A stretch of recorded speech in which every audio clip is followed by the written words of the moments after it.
DM office.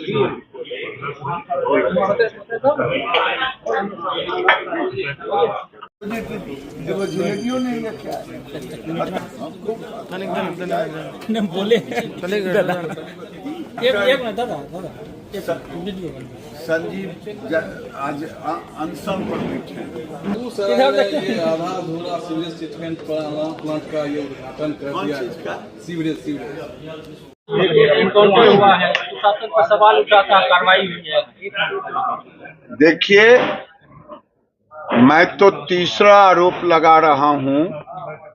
Bihar में नीतीश कुमार को बदनाम करने के लिए एक षड्यंत्र रचा जा रहा है कि आतंक फैलाओ, अपराध करो और अपराध राजनीतिक संरक्षित अपराध।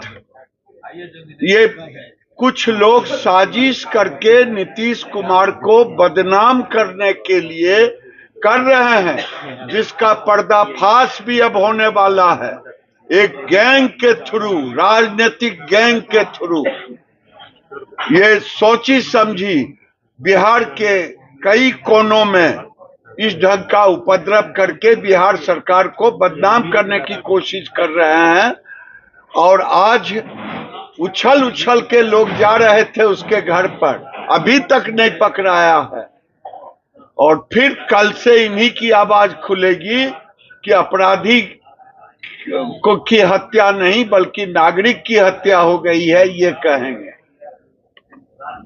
ये बिहार में कम से कम जो लोग कह रहे थे कि ये जंगल राज है, यहाँ तो कार्रवाई भी हो रही है।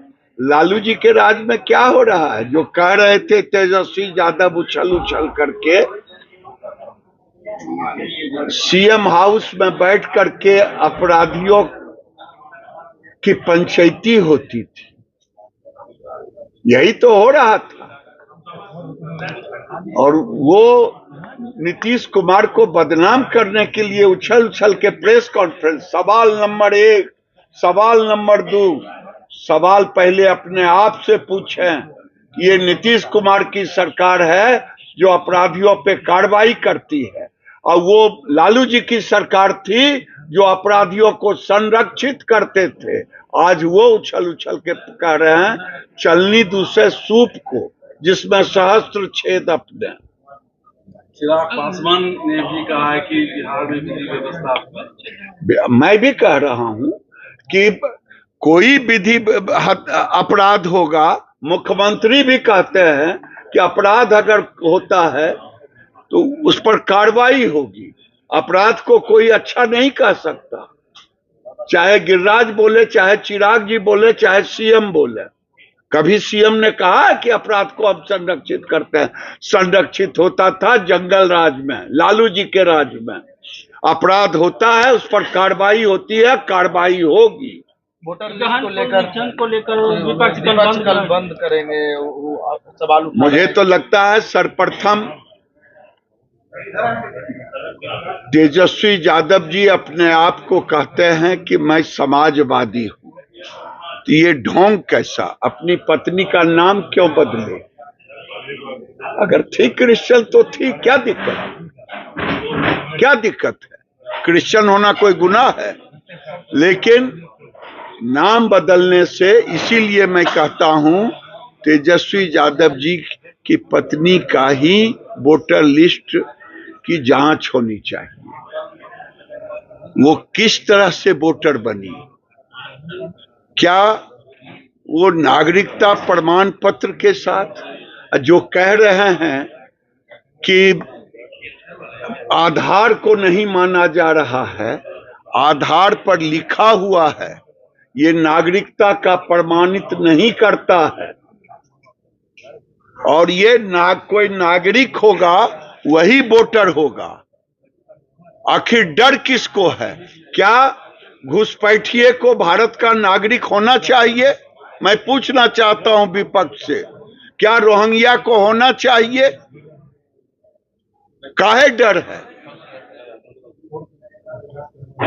और जो 86 से पहले पैदा लिया है उसको तो इलेक्शन कमीशन माना है।